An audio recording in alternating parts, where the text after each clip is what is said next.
The sun was setting behind the hills when she saw it again, the old farmhouse at the end of the dirt road. Its wooden walls were faded, the roof slightly bent, yet something about it still felt alive. She hadn't been there in 20 years. The last time she left, she was a scared child, clutching her mother's hand, running from something no one ever talked about again. Now, she was back. And she couldn't explain why. The land looked smaller than she remembered, but the silence felt the same, heavy and watchful. The trees that lined the path swayed gently, whispering with the evening breeze. The air smelled like earth and rain. Every step she took made the floorboards creak, as if the house itself remembered her. Dust floated in the sunlight that broke through cracked windows, and in that stillness, it almost felt like time had been waiting for her to return. She walked through the kitchen, touching the counter where her mother used to knead dough every morning. The walls were still covered with faded wallpaper, the same pattern of flowers she used to trace with her finger as a child. But behind the calm, something felt wrong, a faint hum under the quiet. The kind of sound you feel more than you hear. Her boots echoed as she crossed the hallway. The old barn outside caught her eye through the window. Its doors hung open slightly, moving just enough to make her uneasy. That barn was where her father used to work, where she and her brother once played hide-and-seek until one day, he disappeared behind those same doors, and they never found him. She took a slow breath and stepped outside. The air turned colder near the barn, heavier. Inside, the smell of damp wood and soil filled her lungs. Then she saw it, a section of the floor slightly raised, with cracks around the edges. She knelt down, brushed away the dirt, and found what looked like an old wooden door buried under the boards.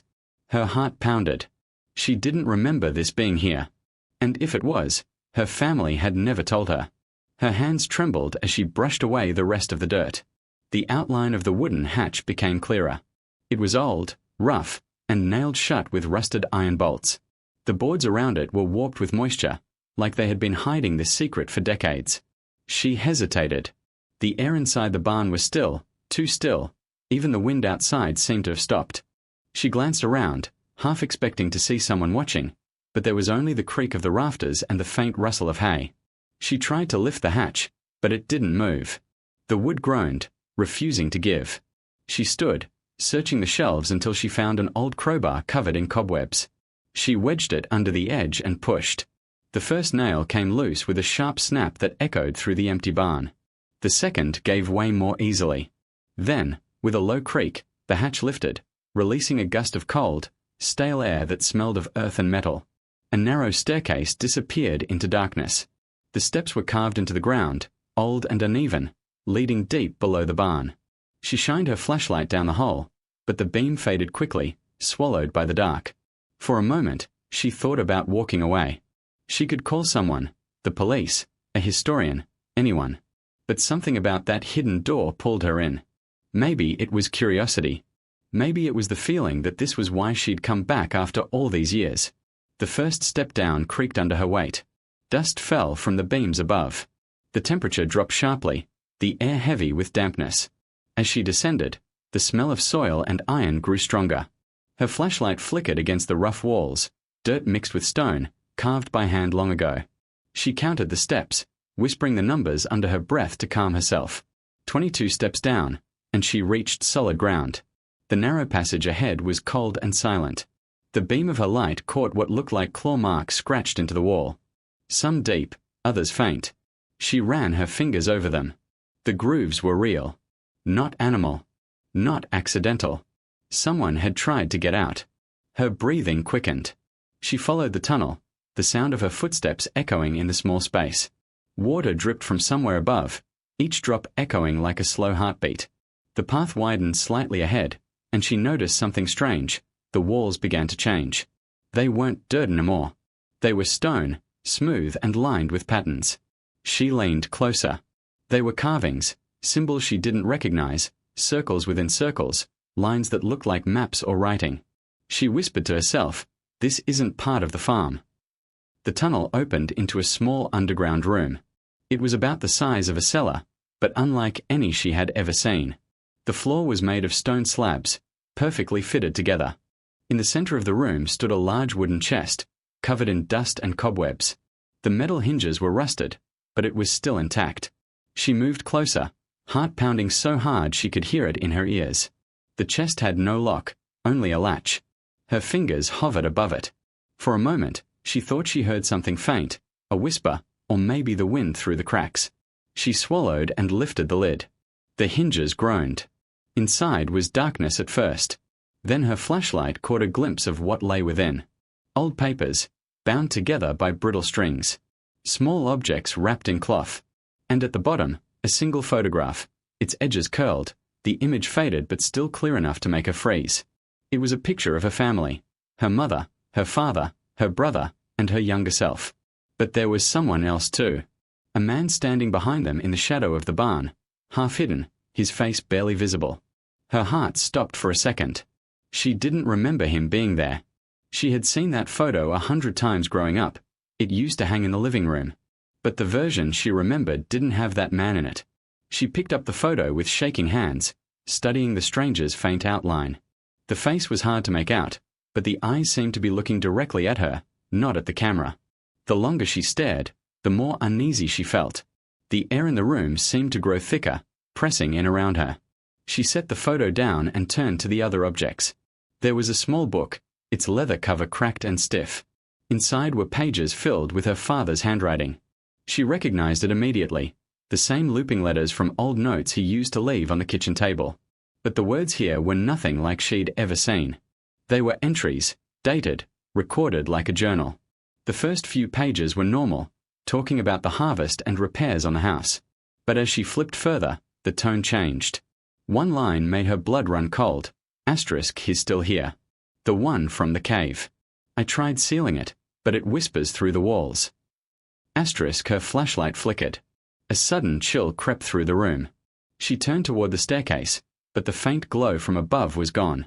The hatch had closed. She was alone in the dark. Her breath caught in her throat. She pointed the flashlight back toward the staircase, its beam cutting through the thick darkness. The wooden hatch above was shut tight, and she couldn't see even a sliver of light coming through the cracks. For a moment, she told herself it might have fallen shut by accident. Maybe the wind had pushed it closed.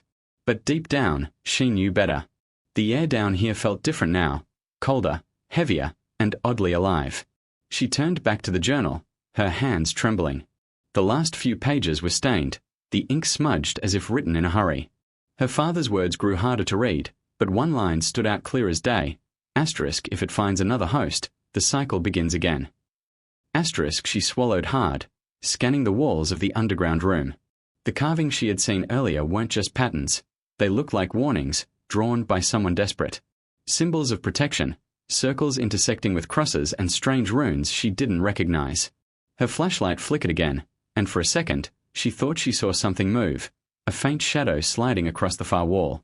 She froze, holding her breath, her light fixed on the spot. But when she stepped closer, the shadow was gone. The silence pressed against her ears, broken only by the steady drip of water from somewhere deep inside the tunnel. She needed to get out. She climbed the stairs, pushing at the hatch with both hands, but it didn't move. It was sealed tight, as if someone, or something, had locked it from above. She hit it again and again, shouting, but her voice was swallowed by the thick air. Panic clawed at her chest. She turned back down the stairs, gasping for breath. Her flashlight beam landed on the photo again, still resting on the floor near the open chest. This time, the man in the background looked different. She blinked, thinking it was her imagination. But no, the figure's face was clearer now. The faint smile that hadn't been there before was sharp and unnatural, almost mocking. Her hand shook as she lifted the picture. The edges were damp, the surface cold to the touch. Her father's journal slipped from her grasp, the pages scattering. Something small fell out from between them, a brass key, thin and worn, with strange symbols etched along its surface. She knelt to pick it up, and as soon as she did, the faint hum returned. It started softly, like distant wind through a tunnel, but grew deeper, resonating through the ground. The carvings on the walls began to shimmer faintly under the flickering light. She turned toward the back of the chamber, where another tunnel stretched deeper into the earth. Her instinct screamed to stay away, but the sound was coming from there, low and rhythmic, like a heartbeat. She took a step closer, then another, her flashlight trembling in her hand. The walls narrowed, pressing closer around her as she walked. The ground beneath her boots felt uneven, like she was stepping over buried stones. The tunnel opened into a smaller room, circular, and lined with symbols similar to the ones above. In the center was a stone slab, raised slightly from the floor. Dust coated its surface, but something underneath it glowed faintly, a thin golden light seeping through a crack. She brushed the dirt away and found another carving, a lock-shaped indentation that matched the key in her hand perfectly. Her pulse pounded in her ears. She hesitated, clutching the key tightly. Every part of her screamed not to do it, but the hum was louder now, vibrating through the walls, shaking the air. Without thinking, she slid the key into the slot. A deep click echoed through the cave. The sound rolled like thunder, followed by the grinding of heavy stones shifting beneath her feet. The slab split down the middle, revealing a narrow opening filled with pale mist. Cold air rushed out, carrying with it a faint whisper, a voice so soft it almost sounded like her father's. She stumbled back, her flashlight shaking wildly. The mist began to rise, swirling like smoke. And from within the opening, something moved, slow at first, then closer, almost reaching the edge. Her father's last words from the journal echoed in her mind. Asterisk, if it finds another host, the cycle begins again. Asterisk, the mist thickened, curling around her legs as the faint whisper grew louder. It wasn't just one voice now. It was several, blending into a low hum that vibrated through the walls. Her flashlight beam wavered as she pointed it toward the crack in the stone slab. The light barely pierced the fog, but she saw movement, a slow, deliberate shape shifting within the mist. For a moment, she thought it was a trick of the light. Then she saw fingers. Pale and thin, they pressed against the edge of the opening, pushing outward. Her breath caught as a faint outline of a hand emerged, followed by an arm, coated in dirt and streaked with something dark. The voice in the mist deepened, forming words that sent chills racing through her body. You opened the way. She stumbled back, heart pounding so hard it echoed in her ears. The key, still stuck in the slab, began to glow faintly, not gold this time, but a dull, pulsating red. She grabbed it, trying to pull it free, but it wouldn't move. The mist rose higher, swirling faster now, until it filled the room completely. A figure began to take shape inside it, tall, human-like, but not solid. Its form flickered, half shadow, half light, like it couldn't decide what it was supposed to be. She backed away until her shoulders hit the cold stone wall. The figure tilted its head slowly toward her, and in that instant, she realized it wasn't just looking at her. It was studying her, as if it recognized something familiar. Her mind screamed for her to run, but her body wouldn't move. The air had turned heavy, pressing against her chest. Then, a faint sound broke through the hum, footsteps. From behind her. She spun around, her flashlight shaking. At the far end of the tunnel stood someone else, a man. His figure was faint in the darkness, but his stance was unmistakable. Broad shoulders, arms hanging loosely by his sides, a posture she somehow knew. She whispered, barely breathing, "Dad." The man didn't move. The beam of her light trembled as she raised it toward his face, but the shadows refused to let her see it clearly. "You shouldn't be here," the voice said, and this time it was clear. It was her father's voice, deep and familiar but strained, distant, like it was coming from somewhere else entirely. Her throat tightened. "You're alive." He stepped closer, the faint light from the mist glinting off his face. But the more she looked, the less human he seemed. His skin was pale, almost translucent, his eyes reflecting the same golden glow as the crystal she had seen earlier in the chest. "You need to leave," he said again, his voice breaking between words. "It's awake now. It's been waiting." The mist behind her stirred violently, and the shadowed figure within it began to move again, stretching its limbs like something testing its strength after centuries of sleep. Her father, or whatever he was, turned toward it, his voice sharp. "You don't belong here anymore." The air snapped with energy. The glow from the key flared, and the walls began to tremble. Pieces of rock fell from the ceiling, crashing around them. The hum grew into a deep roar, echoing through the tunnels like a storm. She covered her head, shouting, but the sound swallowed her voice. When she looked up again, her father was standing between her and the mist. His outline flickered, like static on a screen. The thing inside the fog reached out, a long, distorted hand, stretching toward him. He didn't move. The ground split under the slab, releasing a blinding burst of light that filled the chamber. For a moment, everything stopped. The mist, the sound, even the vibration under her feet, all gone. The silence that followed was suffocating. She blinked, trying to adjust her eyes, and saw that the light was fading. The slab had sealed itself again. The mist was gone. And so was her father. Her legs gave out, and she fell to her knees, gasping for air. The key lay beside her, now blackened and cold. The carvings on the wall had gone dark, leaving only the faint outline of the symbols burned into her memory. She reached out, running her hand along the stone surface. It was still warm.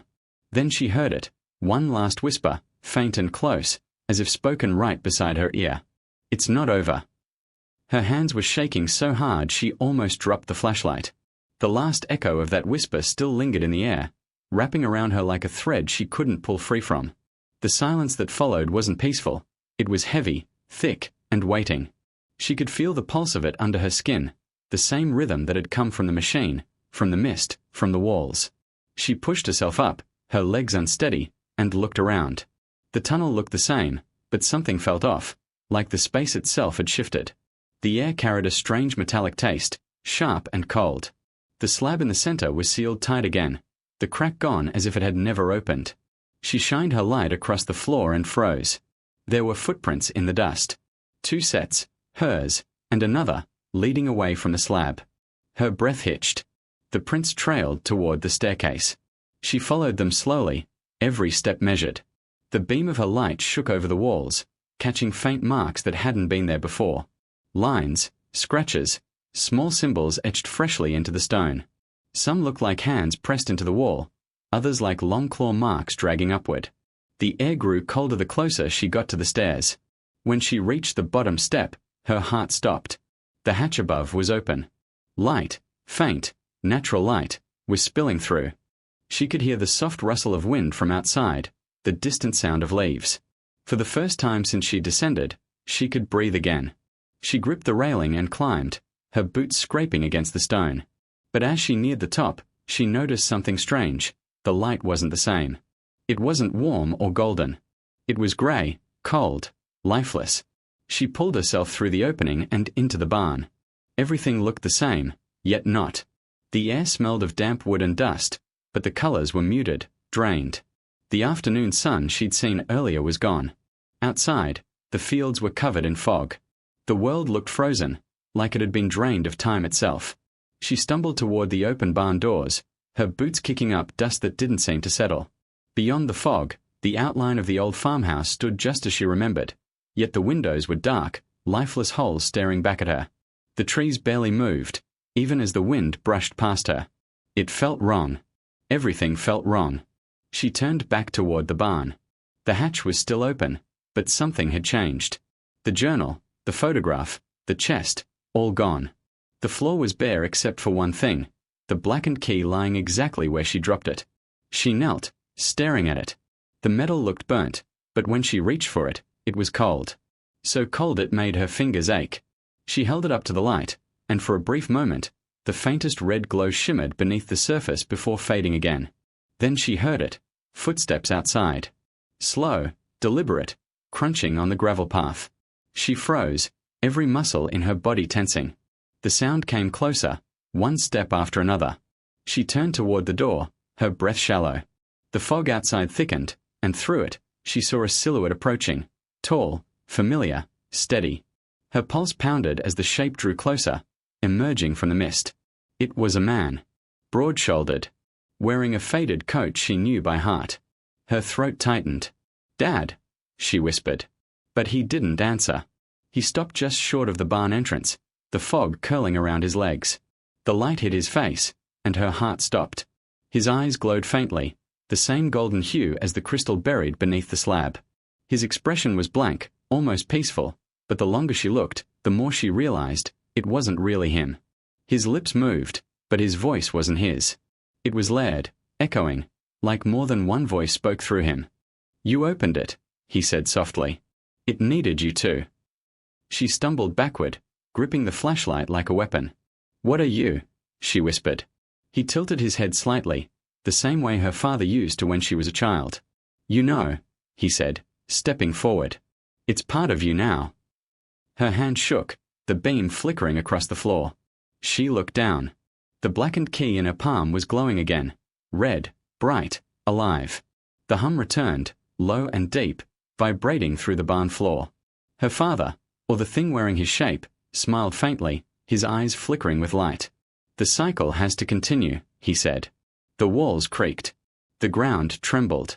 The hatch below began to open on its own, the stale air rushing up like a breath of something waking.